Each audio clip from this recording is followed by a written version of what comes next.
Halo, Assalamualaikum warahmatullahi wabarakatuh. Jumpa lagi bersama Badi Makassar Channel dengan saya HSP. Dan kali ini kita berada di sesi restorasi pusaka. Seperti apa Badi apa yang akan kita restorasi? Seperti apa hasil sebelum dan sesudahnya? Simak terus.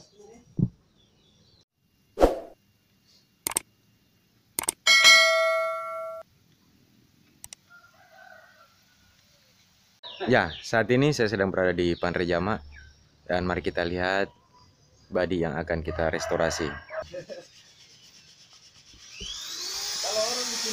Ya, jadi inilah besi yang ingin direstorasi. Ya, artinya dibuatkan gagang dan pangulu baru, buatkan gagang dan banong baru dan juga sumpahnya. Ini adalah badik Makassar atau lompat batang yang sudah tua. Badik ini ada milik kawan saya dari Banten. Jadi ini dikirim ke Goa untuk dibuatkan pangulu dan banongnya.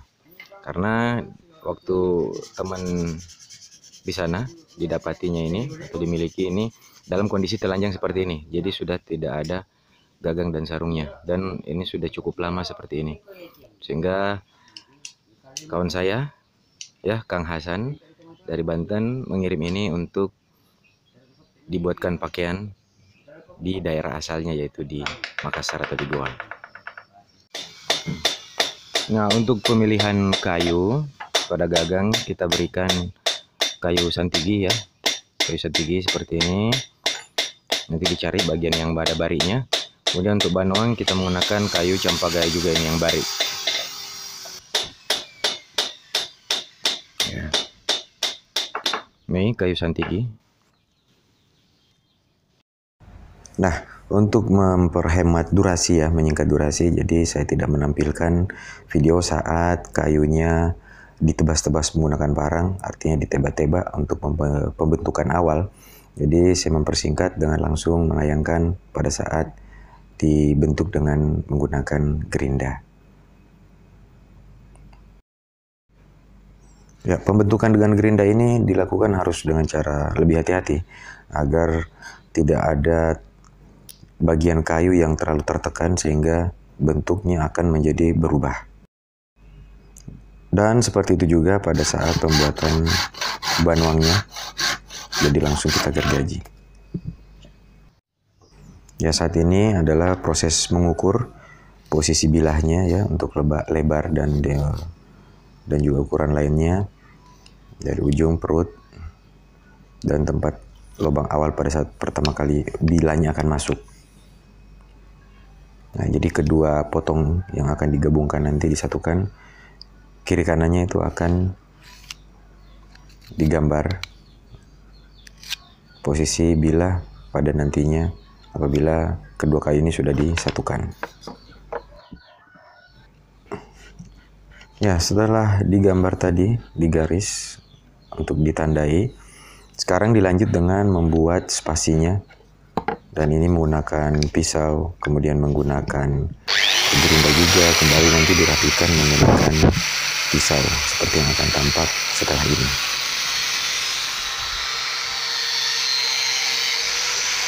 Nah, proses ini juga harus hati-hati ya, agar benar-benar mengikuti alur yang sudah dibentuk. Apabila kita tidak hati-hati, bagian atasnya itu akan terkena dan membuat menjadi tidak rata. Jadi ketika ada yang tidak rata, dan pada saat kedua potongan kayu ini disatukan, dipadukan, nanti ada coakan yang nantinya pasti akan mengganggu pemandangan dari banong tersebut apabila sudah jadi. Jadi di sini tetap mesin itu tetap harus lebih berhati-hati dalam proses pengerjaannya. Nanti setelah ini akan kembali juga dirapikan menggunakan pisau. Nah, kita coba dulu memasukkan apakah ada yang masih kandas atau seperti apa, perbaiki menggunakan pisau.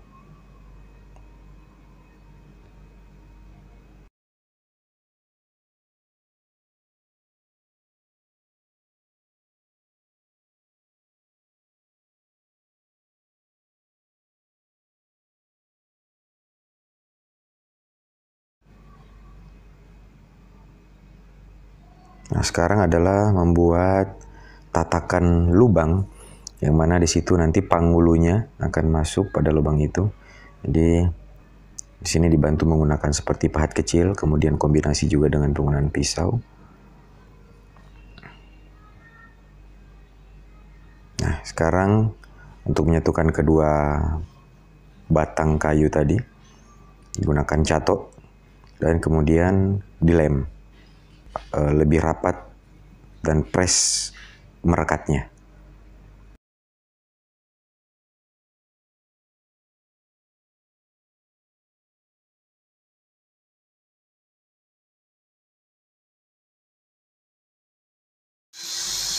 Nah, kemudian kita melanjutkan untuk mengerjakan panggulu atau gagang.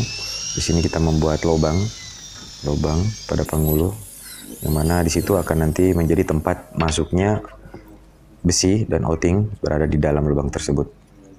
Nah, ini juga harus cukup hati-hati agar tidak membuat lubang terlalu longgar. Apabila lubangnya longgar pada saat pemasangan besi nantinya, itu agak susah mencari posisi senternya yang seimbang kiri kanan, ya. Nah, jadi proses ini menggunakan bor, kemudian dicungkil juga menggunakan seperti pahat kecil, kemudian menggunakan bor lagi. Artinya bagaimana dicari betul-betul pas dan presisinya.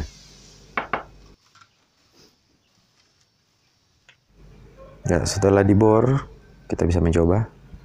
Nah, sepertinya ini sudah pas, sudah presisi. Selanjutnya tinggal merapikan lagi kayu banuang ini. Nah, inilah dia suasana sore ini bersama para teman-teman, ya, pencinta pusaka yang lain, sedang sama-sama menunggu giliran untuk pesanannya dikerjakan. Dan ada teman satu yang sudah selesai, jadi dia tinggal mengambil pesanannya. Nah, kemudian ini dilanjutkan lagi, lebih dirapikan, diratakan menggunakan gerinda. Nanti setelah ini biasanya dilanjutkan dengan menggunakan kikir ataupun amplas yang masih amplas kasar, ya, amplas kasar. Biasanya kalau tidak salah itu amplas dengan grit 80. Ya, sedang kita coba banuangnya. Nah, sudah enak ya, posisi masuknya sudah bagus. Nah, sekarang banuangnya dirapihkan. Yang tadinya masih berbentuk persegi dibentuk menggunakan parang. Nah, ini kalau orang tidak terbiasa, ini bahaya. Bisa termakan kayunya terlalu dalam sehingga akhirnya gagal dibuat. Akhirnya nggak bisa. Nah, kemudian dirapikan kembali menggunakan gerinda. Dibentuk. Di sini juga jam terbang tetap berpengaruh. Bagian yang akan diambil, bagaimana tekanan gerindanya, dan juga bagaimana presisi cara menariknya agar tidak ada bagian yang terlalu terlalu dalam atau terlalu tertekan sehingga memakan daging dari kayu itu. Kembali lagi ke gagang, sudah tahap amplas halus. Oh, bukan ya, masih amplas kasar ya. Jadi kembali meratakan, ya, semua bidang atau semua bagian digosok.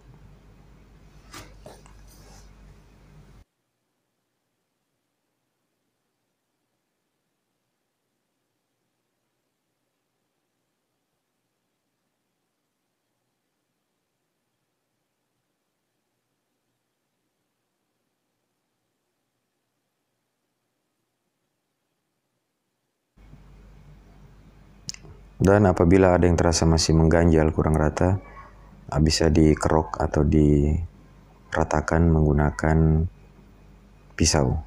Kemudian diamplas lagi untuk dihaluskan. Ya, tahap ini juga cukup memakan waktu karena menggosok, kemudian melihat apakah sudah rapi. Kalau ada yang belum, kita kembali menggosoknya lagi. Ya, ini kembali melanjutkan posisi lubang yang akan menjadi tempat atau stand dari gagang yang akan masuk ke banuang atau sarungnya. Alat yang dipakai untuk ini adalah pisau dan seperti pahat kecil. Biasa dibilang di sini paoke. Nah, kemudian dilanjut untuk mempertegas batas antara balembeng ya dengan batang tengah banuangnya. Jadi dibuatkan garis sehingga pada bagian tengahnya nanti akan menjadi rata dan seolah seperti bertingkat atau lantak. Ya. Jadi diatek dulu menggunakan pisau sebagai awal, nanti dirapikannya menggunakan gergaji sebagai garis dan yang membersihkannya menggunakan kikir. Sekilas memang ini terlihat mudah ya, tapi pernah mencoba itu sangat susah. Ini terlihat mudah karena yang mengerjakannya orang yang benar-benar sudah terbiasa, ya sudah expert dalam hal ini. Jadi untuk kita yang ingin mencoba, saya yakin dan saya jamin apabila ada yang ingin mencobanya, itu sangat susah. Tapi ya, tidak menutup kemungkinan kalau memang ada yang berbakat atau memang betul-betul gigih dalam ingin belajar, pasti saya rasa ada yang bisa melakukan hal ini dengan memperbanyak latihan.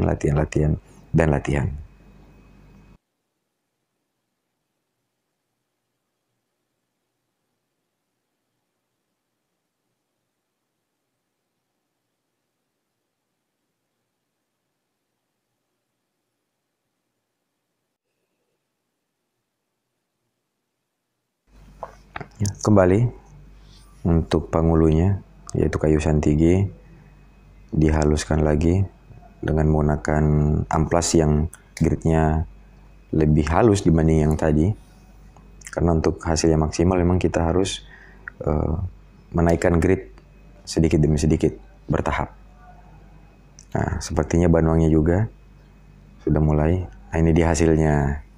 Ini hasil sementara ya, jadi masih mau diperhalus lagi dan diratakan kembali agar pori-porinya rapi. Ya, hajar. Nah, ini menggunakan ampas yang lebih halus lagi agar benar-benar rata. Dan ini adalah proses pemberian ukiran ya, ukiran khas untuk Badik Makassar. Pada bagian atasnya itu diberi ukiran berupa garis-garis dan ada bentukan di atas yang tembus ke bagian atas yang rata itu bersambung.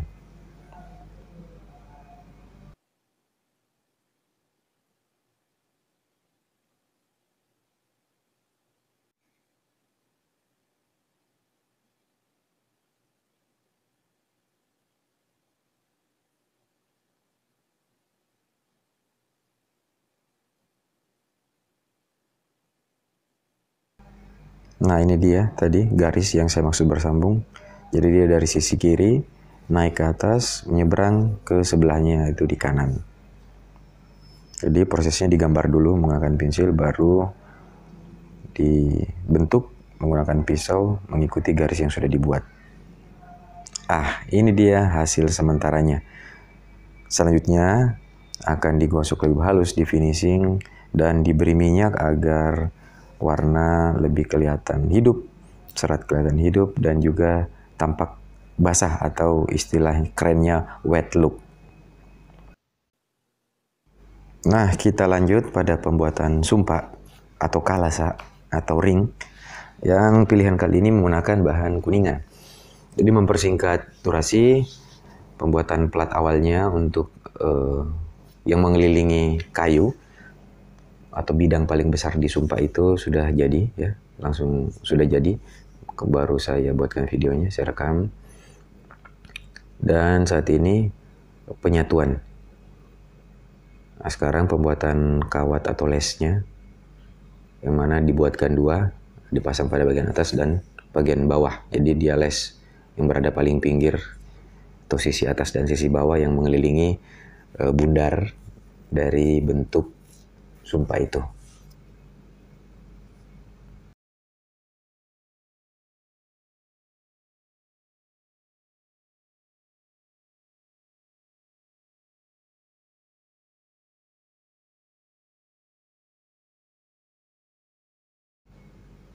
Ya, pembuatan sumpah juga ini memerlukan waktu yang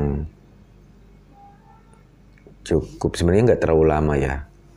Yang biasa bikin kita itu adalah antrian, karena pandai perak atau pandai perak juga kerjanya ada yang bertumpuk, jadi kadang antrian. Beda kalau pembuatan pasang timpo atau tabu-tabu memang lebih sulit dan lebih panjang waktu yang dipakai. Kalau untuk sumpah apalagi polos tanpa ukir itu pekerjaannya bisa lebih cepat. Ya, ini penyatuan les. Dan sekarang adalah tahap kedua dari terakhir, yaitu merapikan menggunakan kikir. Karena ini kuningan, beda dengan perak, jadi dia cenderung lebih keras.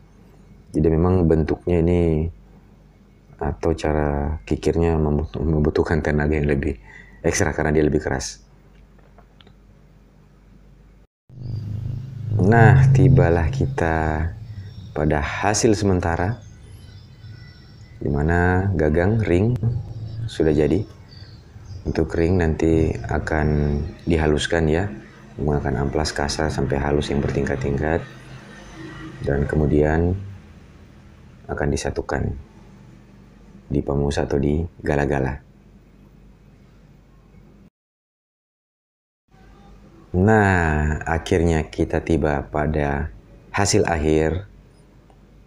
Terlihat bahan kuningan yang telah digosok di amplas terlihat mengkilap ya.